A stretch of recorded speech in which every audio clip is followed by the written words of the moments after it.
The Getaway, guys. The Getaway, part 3. Um, you're probably watching this because you're awesome, but let's just get right into it. And one thing they need for the Getaway is Getaway, the movie. Yeah, they need a movie for the Getaway. So let's finish where we left off. The economy section was half nice as the first class seats. They were packed together and they were barely cushiony. Mom said our seats were toward the middle of the plane and we needed to head there. But Dad hung back in the first class section. He said he got upgraded because of all his frequent flyer miles. Dad said he has to catch up. He'll catch up with us after we landed. Mom didn't seem happy about the news. She said it wasn't for him for first class. We were in economy section, so we'd take turns sitting in Dad's seat during the flight. But Dad said the rest of us weren't experienced travelers. Sorry.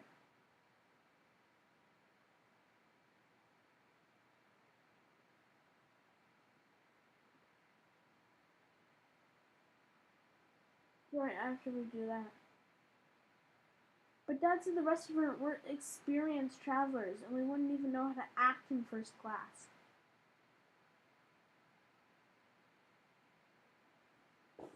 Sorry. That. Luckily, the other passengers were trying to board, so Mom and Dad couldn't get into the full argument right now. The aisle Dad sat in was the seat went to find ours.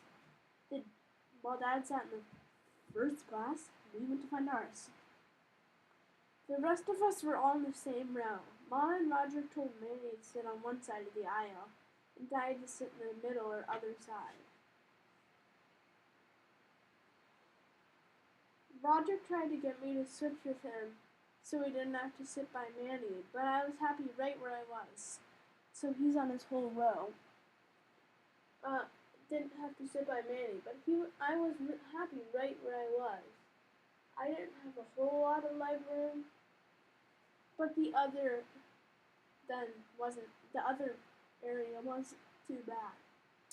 All the other passengers boarded after us, and people seemed pretty stressed out trying to find their stuff fit their stuff into the overhead bin.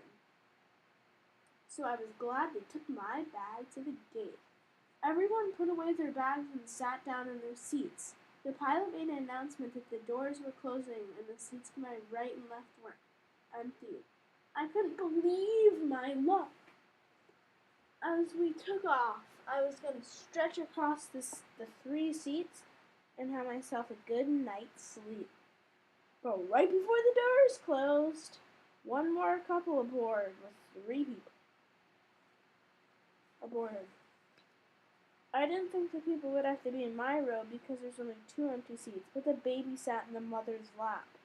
See, if I was in charge of the airline rule, I'd have 1 person per seat. And couples had twins, it would be completely out of hand. I asked these parents if one of them wanted to switch seats with me so I could be next to the window. And her husband said she likes to be at the end of the aisle. Right after the pilot came into the intercom, he said before we took off there'd be a safety video to show us in case of emergency. I was already really nervous to begin with, and I didn't want to hearing there might be an emergency. So when the safety video played, I paid attention. But as far as I could tell, I was the only person who did pay attention. At the beginning of the video stuff, like how to fasten a seatbelt, but then it got serious. The video's narrator said there's a loss in cabin pressure. Oxygen masks will drop from the ceiling. Well, I don't know if the cabin pressure will get lost, but I don't hearing it might get lost. The people in the video didn't look too bothered at all when they dropped their own oxygen masks down. So at least they're listening. Then the video got even worse. The narrator says in case of water landing, we need to evacuate the plane.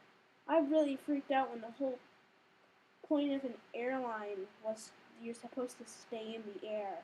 The safety video said the emergency exit on the plane open would have to open the door so everybody could get out. The emergency was the row behind me, and I realized the people sitting there weren't paying attention to the video at all. So I told them to put their magazines down and listen up, snap.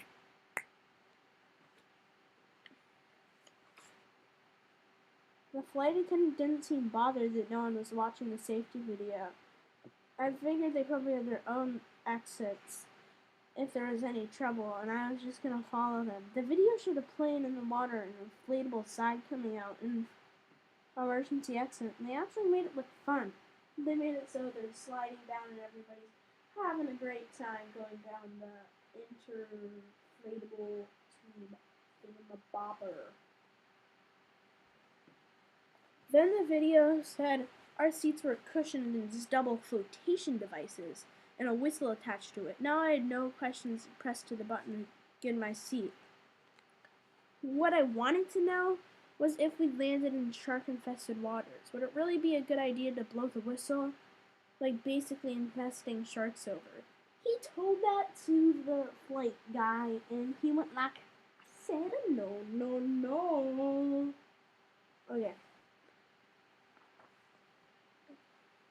I was pretty happy to hear that, but now I'm wondering if it's Sorry, I didn't finish that page.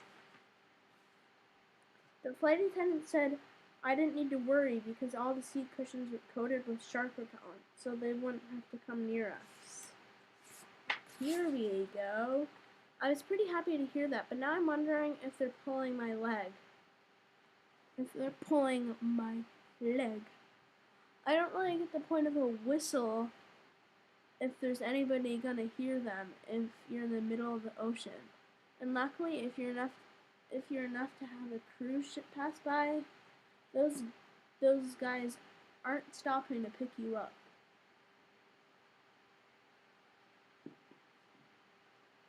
After the safety video was over, I felt exhausted, and we even took off a few seats later in the row. I started rolling down the tarmac, and the next thing I knew, we were in the air. I'm not gonna lie, I had my eyes shut during the whole takeoff, and I didn't even want to realize I was holding my breath and almost passed out. Once we left, the couple sitting in my row started feeding their baby. That's intense. That's like completely intense. And they had to pass through his arm. I was already nervous from the takeout, and the smell of mushy peas did not help something. Here comes the choo-choo! Sorry, I didn't do that very well. I thought it might actually throw up, but I didn't. I thought I might actually throw up, but I didn't know what to do. Then I noticed this white paper bag in the seat pocket in front of me and figured it's exactly what it's for. So the picture is a guy with a bunch of white circles going into a bag. The flight attendant already seemed annoyed with me, though, so I knew I wouldn't be happy if I handed them a big bag of vomit.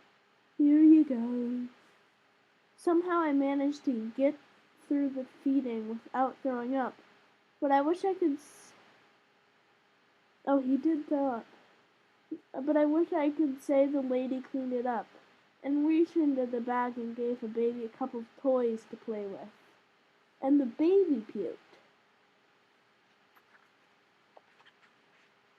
One of the toys was a plastic hammer, and as soon as the baby got a hold of that thing, its hand started pounding the window.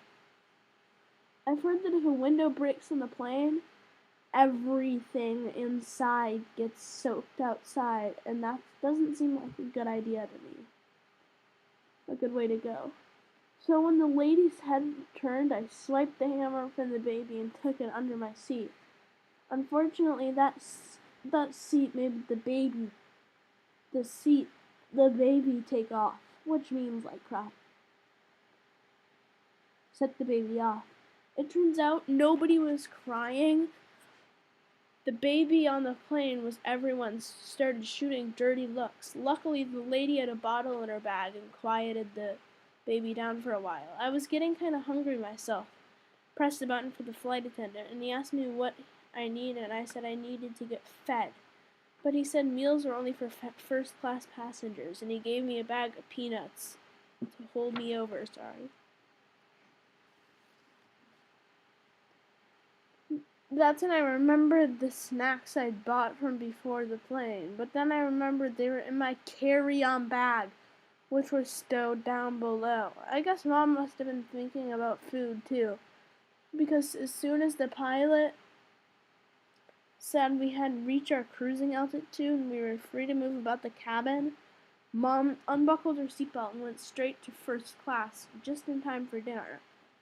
Oh, and by the way, his dad is carrying a plate with all different types of food and a counter with a cushion. I felt something cold and clammy that left my right elbow, and something else touched my right one.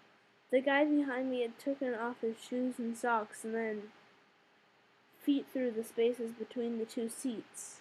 So it was someone else behind him and used his body as footrest.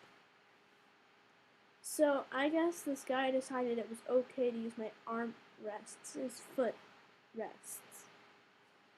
I was starting to feel boxed in, and then the person in the seat in front of me tilted the seat all the way back, and it was just a few inches from my face. I tried to tilt my seat back, but I couldn't find the button to do it. I couldn't.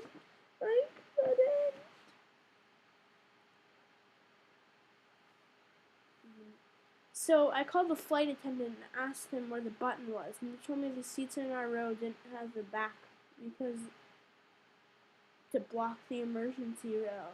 And now I was starting to sweat. Though I read a magazine to keep my mind off of feeling trapped inside the seat pocket, and the catalog had nothing that I needed. Choo choo, pizza blanket, nighttime carvings, safety with pizza blanket, edible bedding. It's warm and tasty. Comes in pepperoni, extra cheese, and anchovies. Sorry about that. Snoozos.